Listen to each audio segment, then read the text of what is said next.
रसूलिल करीम। अम्मा बाद, बिस्मिल्लाहिर्रहमानिर्रहीम।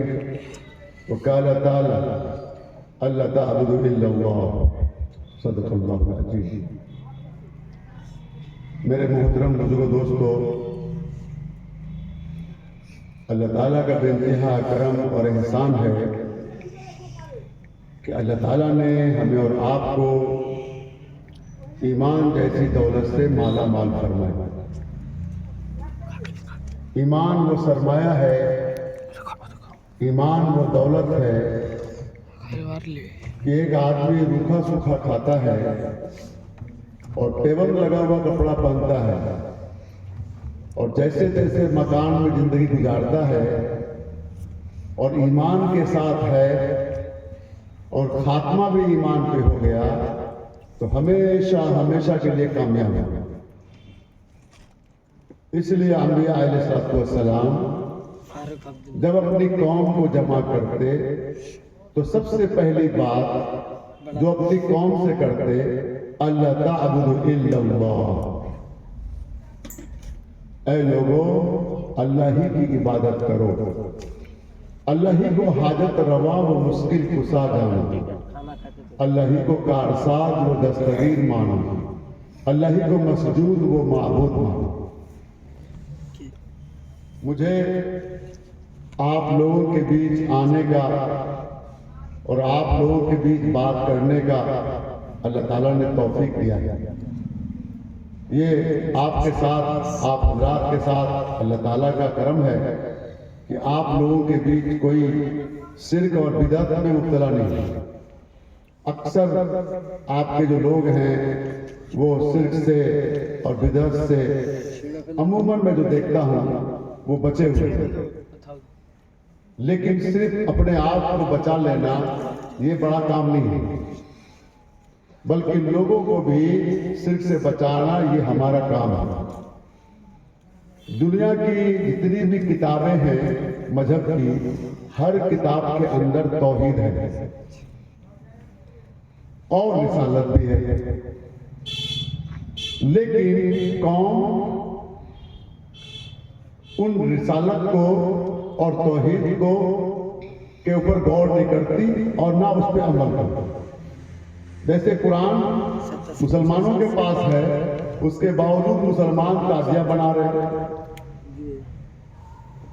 कुरान मुसलमानों के पास है, उसके बावजूद कब्र पे चादर चढ़ाया जा रहा है और तमाम तरह के खुराफात कब्रों के ऊपर लोग कर रहे हैं। लेकिन उसके पास तौहीद है, उसके पास रिसालत है, आखिरत का तस्वुर है, उसके बावजूद मुसलमान ताजिया बनाकर और उसकी इबादत करते हैं और उससे मन्नत मांगते। उसी तरीके से गैर ईमान वालों की किताबों में भी तौहीद, रिसालत और आखिरत का कंसेप्ट है। जैसे है सर्वधर्मान प्रतिज्ञा ममेकम शरणम वर्जा अहम तवा सर्व पापे भयो मोक्षयामि मा शुचा। ऐ लोगों, तमाम देवी देवताओं की भक्ति को छोड़कर एक सर्वशक्तिमान के भक्ति में लग जाओ। तुम चिंता ना करो कि तमाम को छोड़कर अगर तुम एक की भक्ति करोगे तो तमाम के तरफ से तुम्हें कोई हानि या नुकसान पहुंचेगा। अगर तुम ऐसा करते हो कि तमाम को छोड़कर एक की भक्ति करते हो, अहम तवा सर्व पापे भयो, तुम्हारे तमाम पाप भूल जाएगा। जैसे माँ के पेट से बच्चा पैदा लेता है, उसके सर पर कोई पाप नहीं होता, तुम वैसा बन जाओगे। कब? तो तमाम को छोड़कर एक की भक्ति करो, मोक्षयामि मा शुचा, और मोक्ष की प्राप्ति हो जाएगी। मतलब तुम हमेशा हमेशा के लिए कामयाब हो जाओगे। अहम सर्वास्या प्रभावो मता सर्वं परवर्तते इति मत्वा भजन्ते मम बुधा भवासमन्विता। इस सृष्टि का मालिक कह रहे हैं कि सूरज को और चांद को और सितारे को और सैयारे को, जमीन को और आसमान को, ये सब कुछ मैंने बनाया। कायनात का हर चीज कौन ने बनाया? इति मतवा भजनते, मतवा कहते हैं आलिम को, मतवा कहते हैं ज्ञानी को। जितनी दुनिया में गुजरे सबने उसी एक को भजा, उसी एक की भक्ति की। मम बुधा, सारे बुद्धिमान भवा समन्विता। ऐ लोगो तुम भी उसी एक की भक्ति करो। अगर उस एक को छोड़कर अगर तुम अनेक की भक्ति करते हो, तुम हमेशा हमेशा के लिए नाकाम हो जाओगे। तो मैं अर्ज कर रहा था कि दुनिया की तमाम किताबों में तौहीद है, लेकिन जब उनके सामने जो पढ़ाने वाली कौम है, समझाने वाली कौम है, वो खुद उसमें मुब्तला है कि वो अपनी कौम को तौहीद की तरफ नहीं लाता। हमारी जमात राजगीर गई। राजगीर में एक मंदिर में उसके पुजारी से कहा कि आपकी किताब के अंदर बुत परस्ती करना मना है। वेद में है न तस्य प्रतिमा अस्ति,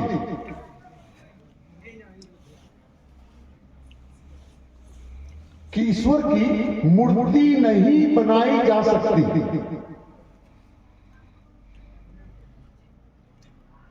इसका मतलब जो मूर्ति बनी हुई है वो ईश्वर नहीं है। फिर आप मूर्ति बनाकर उसकी भक्ति क्यों करते हैं? तो राजगीर के मंदिर के जो चीफ है, हेड ऑफ डिपार्टमेंट, उन्होंने कहा कि अगर हम अपने मंदिर से, अपनी मंदिरों से अगर भूत को निकाल ले, मूर्ति को निकाल ले, तो कोई आदमी उस मंदिर में नहीं आएगा और कोई एक रुपया नहीं देगा। ये सब जो चीजें हैं वो हम लोग अपने पेट के पालन पोषण के लिए करते हैं। उनकी किताबों में ये बातें लिखी हुई है कि एक के अलावा अगर अनेक की भक्ति की जाएगी, एक के अलावा अगर अनेक की पूजा की जाएगी, तो करने वाला हमेशा हमेशा के लिए नाकाम हो जाएगा। इसलिए वहां भी मौजूद है एकम ब्रह्म बुद्धि नास्ति नीना नास्ति किंचन, ईश्वर एक है, दूसरा नहीं, अंश मात्रा भी, किंचन बराबर भी नहीं, बस वो एक। मक्का मुकर्रमा में कुफार मक्का से जब रसूल अकरम हजरत मोहम्मद सल्लल्लाहु अलैहि वसल्लम ने जब कुफार मक्का को दावत दिया, तो उस जमाने में 360 बुत बैतुल्लाह के अंदर मौजूद थे। 360।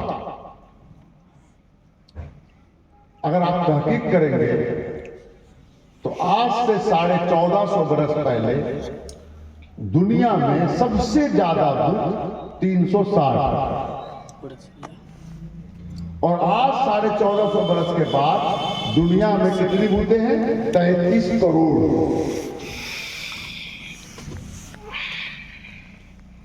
1450 बरस कितने थे? 360। आज कितने हैं? 33 करोड़। और ये बढ़ता चला जाएगा। अभी मैं कल देख रहा था कि जो सचिन है क्रिकेट प्लेयर, उसकी मूर्ति है, उसकी मंदिर है। अमिताभ बच्चन, उसकी मूर्ति है, उसकी मंदिर है। धर्मेंद्र, उसकी मूर्ति है, उसकी मंदिर है। अब नेट पे सर्च कीजिए, सब बढ़ता जा रहा है।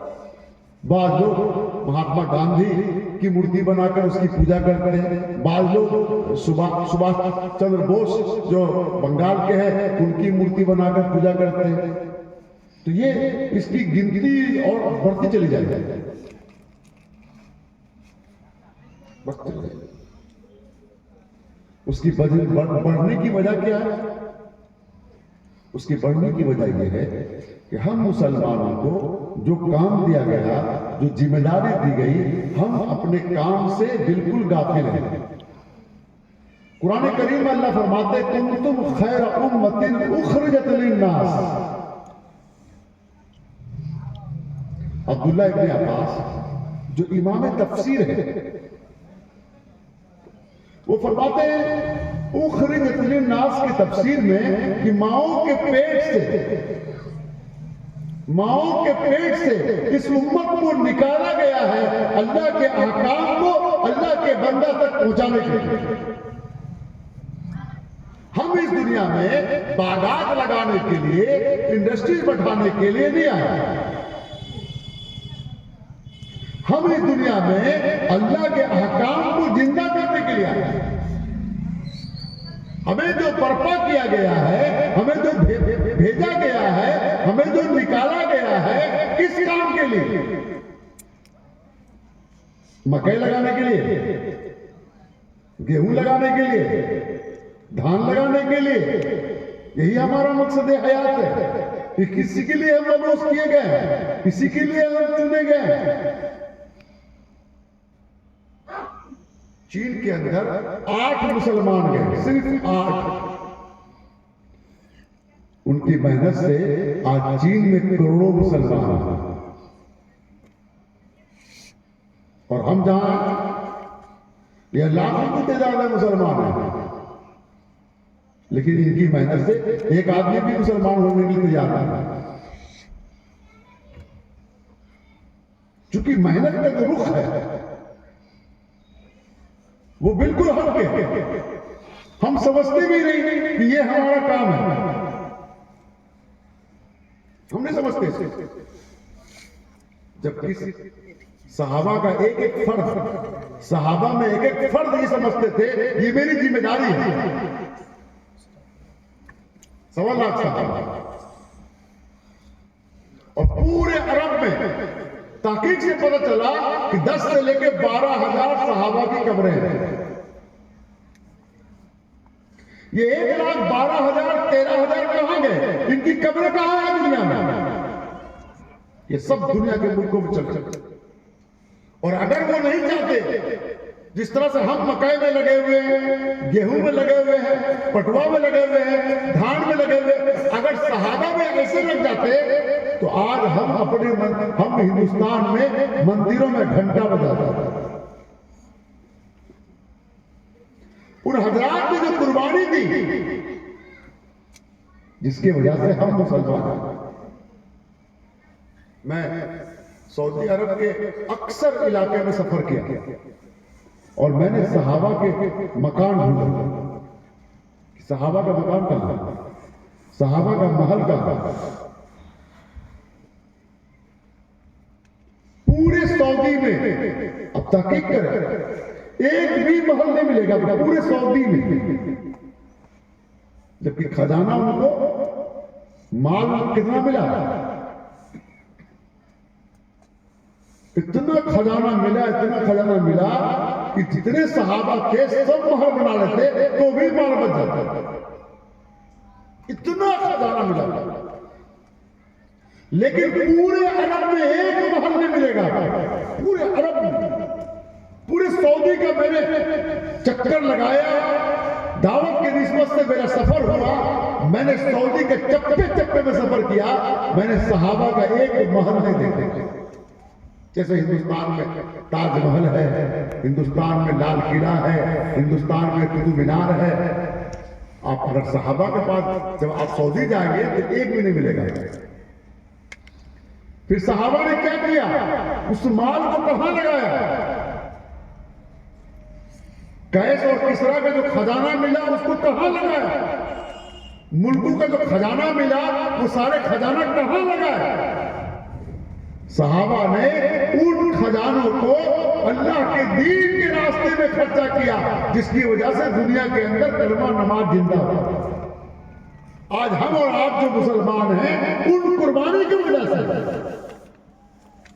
अगर जिस तरह से हम लोग मकान बनाने के पीछे भाग रहे हैं, रात दिन हर गांव हर शहर में लोग रात दिन इसी की प्लानिंग में है, मकान बनाओ मकान बनाओ मकान बनाओ मकान बनाओ। अगर सहाबा भी इसी तरह बनाते तो हम लोग यहाँ पर जो है मंदिरों में घंटा बजाते। उनकी कुर्बानी है ये, उनकी कुर्बानी की वजह से आज हम मुसलमान हैं। हम मुसलमान हैं। पूरे हिंदुस्तान में 25 से 30 करोड़ मुसलमान हैं। दुनिया के मुल्कों में तकरीबन 200 करोड़ मुसलमान हैं। किनकी कुर्बानी की वजह से? सहाबा की कुर्बानी।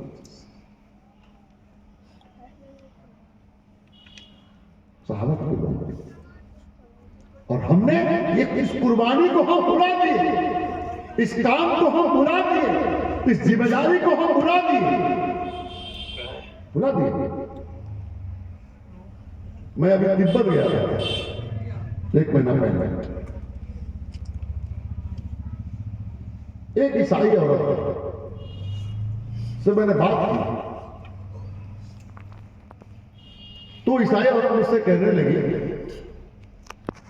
कि हम इस्लाम क्यों कबूल करेंगे,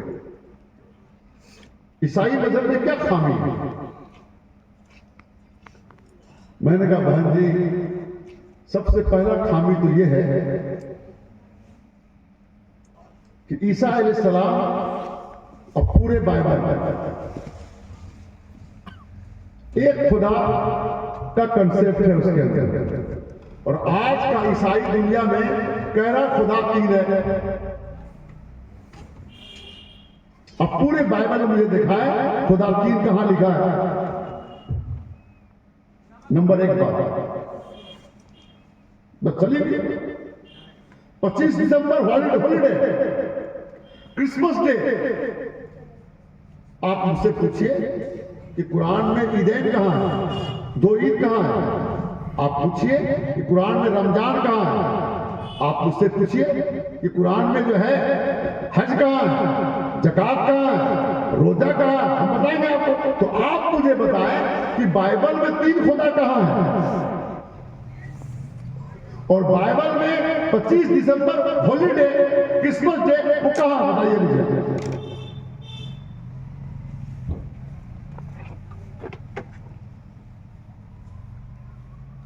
17 आदमी उस फैमिली के, जिसमें एक पादरी भी, उनकी वाइफ, उनके सास, उनके ससुर, उनकी बेटी, दामाद, नाती, नतनी, पोता, पोती, बहू, 17 आदमी मानते हैं। 17 आदमी लोग जानते नहीं। ये हम ईमान वालों की जिम्मेदारी है कि हम बताएं,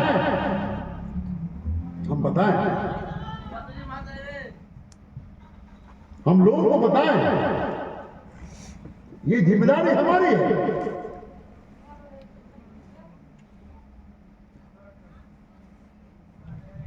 पूरी दुनिया में लोग अगर राह से बेराह है तो उसको राह पे लाना, सही रुख बतलाना, ये किसकी जिम्मेदारी है? कोई नबी आएंगे दोबारा? कोई नबी तो आएंगे नहीं। तो ये जिम्मेदारी किसकी है? हम उम्मते मुस्लिमा, और हम इस जिम्मेदारी को निभाने के लिए तैयार नहीं, तैयार है। अब आप देखें, आप ये जलसा का इस्तेमाल कैसा मैनेजमेंट है, उम्मत का माल इस पे लगा। और जो लोग आए हैं, मैं जब से आया देखा यहां पर कुछ लोग बैठे हैं, अक्सर लोग बाजार में,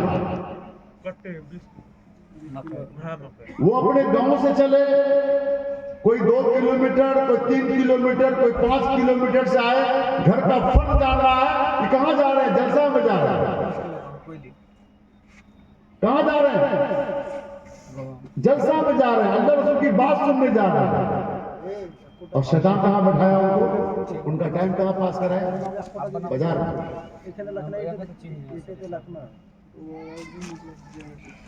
तो यहाँ जो उलेमा आए और उन्होंने बयान किया, वो चले गए। हम भी जलसा में आए, जलेबी खरीद लिया, कुछ किताबें ले ली, कुछ सामान ले लिया, हम भी चल दिए। मकसद बहुत हो गया। इसलिए हमें ये समझना है, हम एक तो अल्लाह ताला ने हमें अपनी इबादत के लिए पैदा किया और दूसरा काम हमें दावत दिया।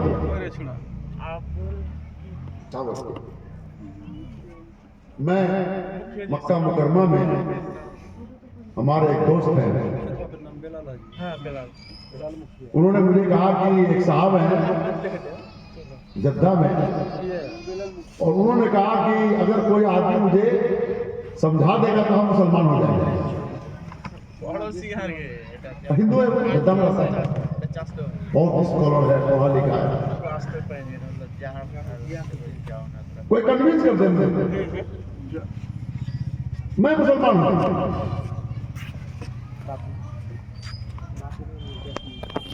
तो मेरे साथियों ने कहा कि इनके पास बहुत सारे लोग हैं, बहुत सारे लोग हैं, लेकिन इनके जो सवालात हैं उनके जवाब उनको दिया गया, लेकिन ये मुतमईन नहीं हुए। तो मैं हज से जब फारिग हुआ, मैंने कहा कि ठीक है, मैं मुलाकात करता हूं फिर उनसे। निजाम बनाया उन्होंने जद्दा में,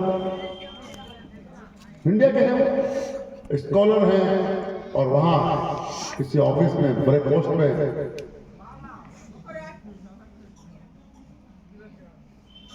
जब हम बैठे बात करने के लिए, तो उन्होंने कहा कुरान करीम की एक आयत है, कुल या अय्युहन नास इन्नी रसूलुल्लाह इलैकुम जमीआ।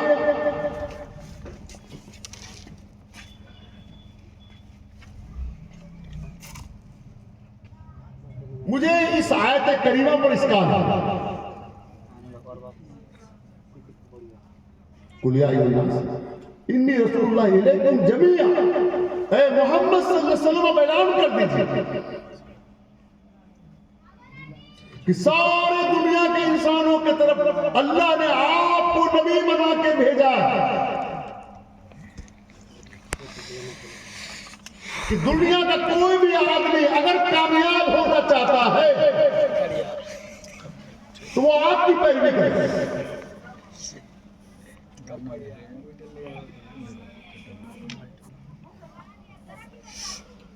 मेरे भाई, मैं थोड़ी देर आपका लूंगा, गप ना करें, थोड़ी देर आप मेरी बात सुन लीजिए। और जब मैं बात कह रहा हूं, आप अगर गौर से सुन लेंगे तो पूरी जिंदगी आपको काम आएगी। पूरी जिंदगी जो बात मैं आपके सामने कर रहा हूं, क्योंकि हमारे लोग इन बातों पर ध्यान नहीं देते। मैं एक मरतबा ट्रेन से जा रहा था, कुछ लोग और थे, सीमांचल से जा रहा था, मैं दिल्ली जा रहा था, तो कुछ लोग बैठे थे ट्रेन में। तो हमारा जो जहां बर्थ था उसके बगल में 2 मुसलमान और थे, ऊपर नीचे तीनों मिलाकर हम 3 मुसलमान थे एक तरफ, और इस तरफ भी 3 मुसलमान थे, हिंदू थे। और पूरी बोगी के अंदर ज्यादातर हिंदू थे। वो लोग जा रहे थे किसी प्रोग्राम में। तो एक साहब हिंदू ने एक मुसलमान से कहा, राम में और खुदा में कोई फर्क है? सुनिए गौर से मेरी बात।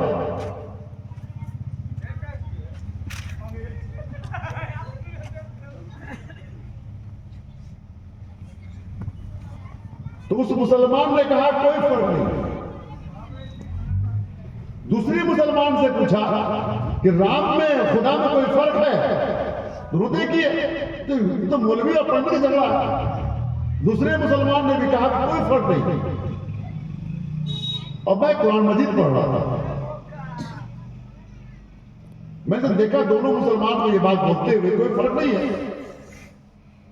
तो मैं कुरान मजीद को बंद किया और मैंने कहा कि तो वो मेरी तरफ मुतवज्जो हो गए, क्या मौलवी साहब आप आपका क्या कहना है, राम और खुदा में कोई फर्क है? मैंने कहा हाँ फर्क है। का क्या फर्क है? फर्क यह है कि राम के पिता का नाम राजा दशरथ है और खुदा के पिता का नाम बताइए।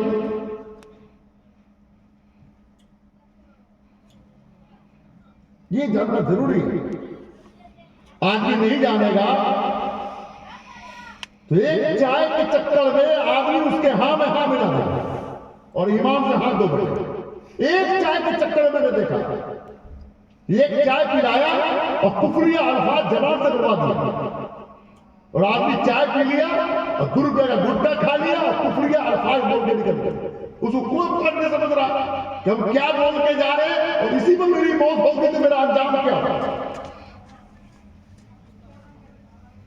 हम ये नहीं कहते कि गैर ईमान वालों को दोस्ती ना करें, दोस्ती करें, लेकिन कुफ्र की जो अल्फाज है, शिर्क की जो अल्फाज है, अपनी जबान से सेम टू सेम नकल करने से पहले जानना जरूरी है कि हम बोल क्या रहे हैं। यही जबान से इंसान बोलेगा तो मुसलमान हो जाएगा और यही जबान है जो बोलेगा तो आदमी ईमान से निकल जाएगा। ईमान से निकलने के लिए बहुत बड़ा काम करने की जरूरत नहीं है। एक अल्फाज बोलेगा खत्म हो गया ईमान। और मुसलमान होने के लिए बहुत बड़ा काम करने की जरूरत नहीं है। एक अल्फाज बोलेगा मुसलमान हो जाएगा। जानना जरूरी है वक्त कहां लगा रहा है, कहां दे रहे हैं। अभी हमारे साथी बता रहे हैं कि नेपाल में कुछ मुसलमानों को देखा मंदिर में झाड़ू दे रहे हैं। कुछ मुसलमानों को देखा कि जय श्री राम कह रहे हैं। मुसलमान क्यों? गैर मुस्लिम को खुश करने के लिए। खुश करने का यही एक तरीका है कि अपनी जबान से सिरकिया अल्फाज बोलिए, कुफरिया अल्फाज बोलिए अपनी जबान से। यही खुश करने का तरीका है। हम लोग बचपन से जो है पढ़े लिखे गैर मुस्लिम के साथ में खाए पिए रहे, इस उम्र को पहुंच गए। मेरे बाप भी खा पी के उन्हीं के साथ जिंदगी गुजारा। तो क्या इसका मतलब है गैर मुस्लिम साथ रहेंगे तो कुफरिया अल्फाज बोल देंगे? जानना जरूरी है हर मुसलमान को कि कौन सी बात बोलने से ईमान चला जाता है। अब चाहे मस्जिद में चंदा दीजिए कि जलसा में चंदा दीजिए, ईमान आपका चला गया अगर तो जलसा का टोटल खर्चा आप दे दीजिए, मस्जिद को 4000 बना दीजिए, आप जहन्नम में हमेशा रहना। ईमान हल्की चीज है ना, लोग जान दे दिए ईमान के लिए। और हम ईमान एक पान एक चाय में गंवा रहे हैं, दोस्त को खुश कर रहे हैं कि जो दोस्त निकाला जुलूस तो हम भी निकल गए साथ। क्या है मेरा दोस्त? अरे दोस्त को खुश करेगा तेरा अंदर तो नाराज हो रहा है, तेरा तो बेड़ा गर्क हो रहा है। समझना जरूरी है। तो मैं अर्ज कर रहा था कि जब मैं मुनाजरे के लिए बैठा तो सामने वाला विद्वान था, अरबी का भी, उर्दू का भी, संस्कृत का भी। उसने कहा कि कुरान करीम में है कुलिया अय्युहन्नास इन्नी रसूलुल्लाहि इलैकुम जमीअ। ऐ मोहम्मद सल्लल्लाहु अलैहि वसल्लम ऐलान कर दीजिए कि सारे इंसानों की तरफ अल्लाह ने आपको नबी बनाकर भेजा है कि दुनिया का कोई भी इंसान अगर वो कामयाब होना चाहता है तो वो मोहम्मद सल्लल्लाहु अलैहि वसल्लम की पैरवी करे। उस आदमी ने कहा मुझे इस आयत करीमा के ऊपर इतराज है। मैंने कहा क्या एतराज? कहा कि मोहम्मद सल्लल्लाहु अलैहि वसल्लम ही आइडियल क्यों हो सकते, दूसरा आदमी, दूसरा कोई और शख्सियत आइडियल क्यों नहीं हो सकता? ये सवाल है। मैंने कहा जैसे कहा कि श्री राम क्यों नहीं आइडियल हो सकते? मोहम्मद सल्लल्लाहु अलैहि वसल्लम ही आइडियल क्यों हो? क्या श्री राम की जिंदगी ऐसी नहीं है जिस पे अमल किया जाए? सुने गौर से, पूरी दुनिया में एक बात चल रही है, मेरी बात सुने गौर से।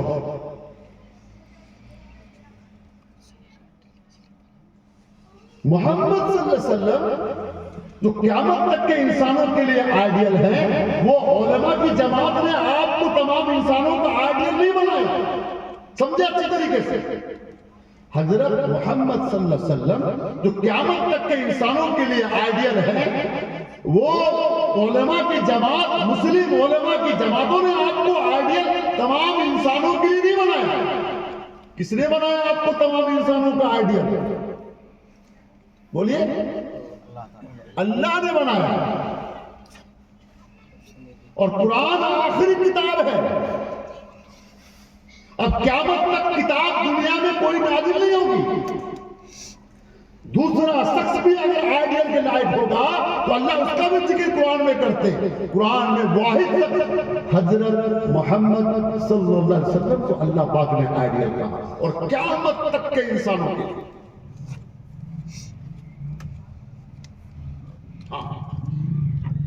श्री राम बहुत अच्छे आदमी थे, महापुरुष थे,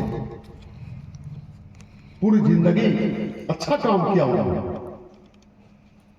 लेकिन वो तमाम दुनिया के इंसानों के लिए आइडियल नहीं हो सकते।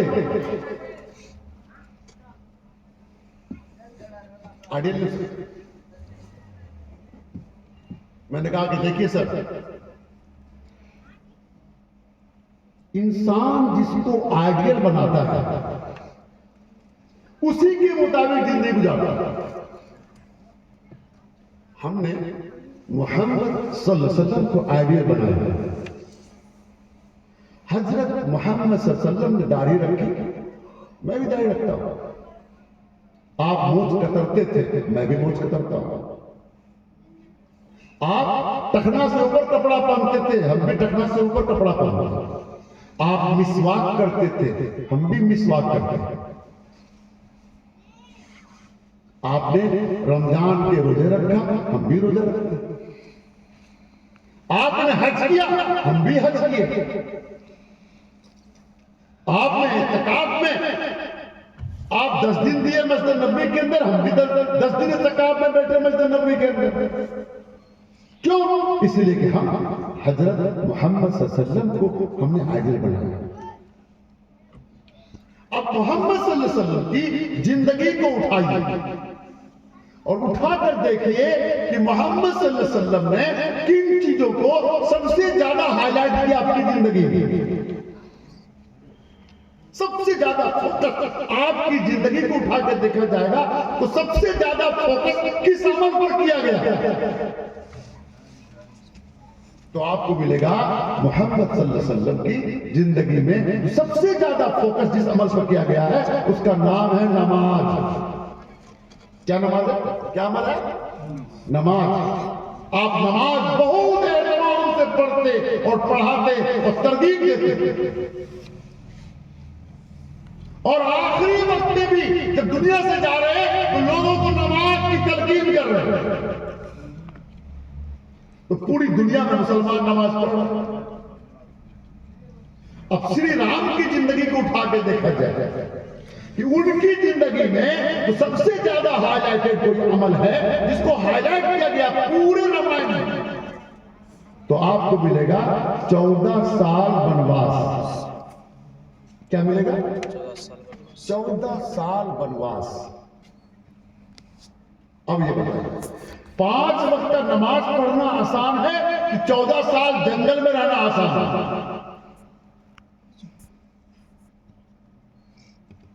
बताइए। नमाज पढ़ना 14 साल के लिए 200-400 आदमी 2-4 आदमी जंगल में रह सकता है, पूरी दुनिया का इंसान नहीं रह सकता। हजरत मोहम्मद सल्लल्लाहु अलैहि वसल्लम ऐसा तरीका लेके आए जो तरीका बादशाह भी उसको अमल कर सकता है और वजीर भी कर सकता है, एक आम आदमी हमारे और आपके जैसा भी कर सकता है। लेकिन 14 साल वनवास करना हर आदमी की बस की बात नहीं।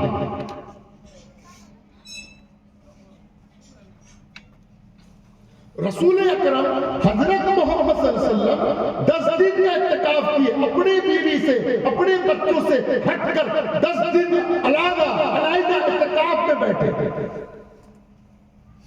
मैं भी मस्जिद नबवी में बैठा हूं, मक्का मुकर्रमा में बैठा हूं। बादशाह भी बैठते थे, जो बादशाह वही बैठते थे, उनके पूरे परिवार के लोग बैठते थे, मेरे जैसा आम आदमी बैठ रहा है। 10 दिन बीवी बच्चों से अलग रहना आसान है कि 14 साल जंगल में रहना आसान है? 10 दिन आसान है। अदना आदमी मिल सकता है, आला आदमी मिल सकता है। नंबर 1। नंबर 2, वाल्मीकि रामायण जो अभी मौजूद है मार्केट में, 893 नंबर पेज, गोरखपुर से छपी हुई। श्री राम जा रहे हैं जंगल की तरफ, ब्राह्मणों ने घेर लिया, कहा महाराज यहां अनर्थ हो। क्या हुआ भाई? कहा एक शूद्र का मौत हो। शूद्र कहते हैं चमार, मर गया। नहीं, एक शूद्र को देखा भक्ति करते हुए और एक ब्राह्मण का बेटा मर गया। एक शूद्र को देखा भक्ति करते हुए, जिसकी वजह से एक ब्राह्मण का बेटा मर गया। क्या नाम है उस शूद्र का? उसका नाम है शंभू। क्या नाम है? आप नेट में डालेंगे शंभू, उसकी पूरी लाइफ स्टोरी आ जाएगी। उसका नाम है शंभू। श्री राम गए, तलवार निकाला और शंभू के सर को उड़ा, शंभू के सर को काटा। लोग घेर ले, कहा महाराज ऐसा क्या हुआ, ऐसा क्यों किया आपने? कहा इस आदमी ने काम करना था, भक्ति का, ब्राह्मणों का काम था, ये शूद्र होकर किया है, इसलिए मैंने इसका सर काट दिया। उस आदमी का नाम है शंभू। आप नेट डालेंगे शंभू, पूरा डिटेल्स आ जाएगा।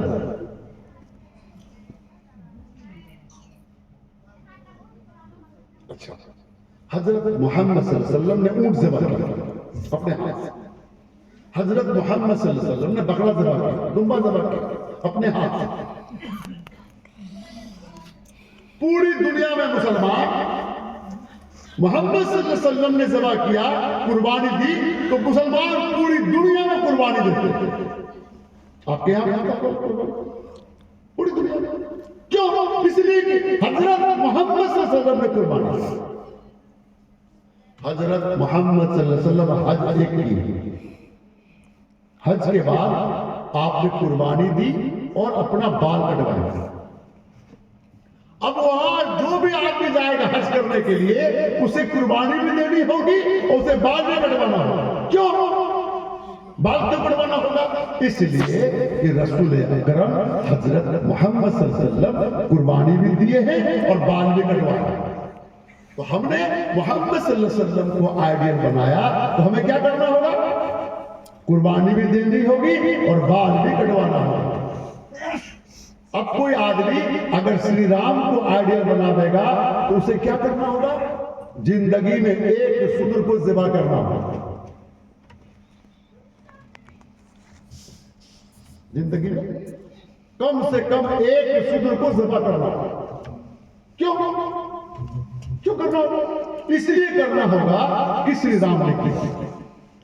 तो अब ये बताओ आप, जानवर का ज़िबा करना आसान है और सर का बाल बढ़वाना आसान है कि किसी इंसान का ज़िबा करना आसान है? कौन सा काम आसान है दुनिया के लिए?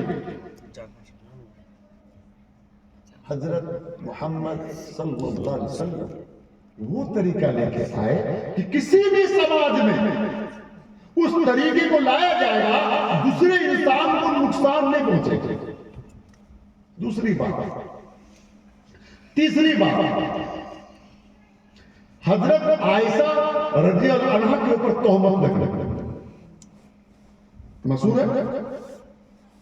जब तोहमत लगी, जब तक बारात नाज़िल नहीं हुई, उस वक्त तक के लिए अल्लाह के नबी हजरत मोहम्मद सल्लल्लाहु अलैहि वसल्लम अपनी बीवी जो हमारी और आपकी मां है, कहां भेजा उसको? मैके। श्री राम की बीवी के ऊपर भी तोहमत लग गई, सीता का। श्री राम ने अपनी बीवी को कहां भेजा? जंगल। अमल से उसके बावजूद जंगल भेज दिया। अब ये बताइए, 1450 बरस के बाद आज की तारीख में अगर किसी के घर में यह मामला हो जाए तो वो हजरत मोहम्मद सल्लल्लाहु अलैहि वसल्लम का तरीका अपनाएगा कि श्री राम का तरीका अपनाएगा? मोहम्मद सल्लल्लाहु अलैहि वसल्लम का तरीका यह है कि उन्होंने अपनी बीवी को मैके भेज दिया। श्री राम का तरीका यह है कि अपनी बीवी को जंगल भेज दिया। मैके अगर चली गई, मामला नहीं समझ में आएगा तो आदमी क्या करेगा? वो तलाक हो जाएगा, वो अपना शादी करेगी या अपना शादी करेगा। और जंगल भेजने में क्या होगा? जंगल भेजने में इज्जत भी जाएगी और जान भी जाएगी। इसलिए दुनिया के किसी भी मजहब के मानने वाले के साथ अगर ये मामला पेश आएगा तो वो मोहम्मद सल्लल्लाहु अलैहि वसल्लम का तरीका अपनाएगा। इसलिए वेद में है, न मे विदा सुरगाना प्रभावम न महारिसिया। किस पृथ्वी पर, इस कायनात में एक महर्षि आएंगे। जब उनका आगमन होगा, जब उनकी तशरीफ आवरी होगी, उसके प्रभाव सूरज पर, चांद पर, सितारों पर, सैयारों पर, जमीन व आसमान पर, हत्ता के एक समुंदर की मछली दूसरी समुंदर की मछली को जाकर मुबारकबाद देगी कि रहमतुल आलमीन तशरीफ लाए। उनका नाम क्या होगा? अहमद रही देवानंद, कि उनका नाम अहमद होगा। अहमद महर्षि नमचा सर्वासा। ऐ लोगो, जब तुम उनका जमाना पाना तो उन्हीं की पैरवी करना। उनकी पैरवी को छोड़कर, उनके बताए हुए रास्ते को छोड़कर तुम किसी की भी पैरवी करोगे और किसी के बताए हुए रास्ते पे चलोगे, गुमराह होगे।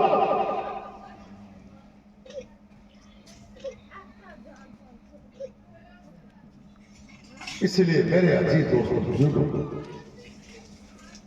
हमें इस बात पे ध्यान देना है और इसकी तैयारी करनी है कि हमें किस तरह से लोगों के सामने बात करेंगे। इंशाअल्लाह वक्त ज्यादा हो गया है, आप हजरात को आराम का तकाजा है, फिर अल्लाह ने चाहा तो फिर कभी बात करेंगे। अल्लाह ताला हमें भी अमल की तौफीक दे। अल्लाह आपको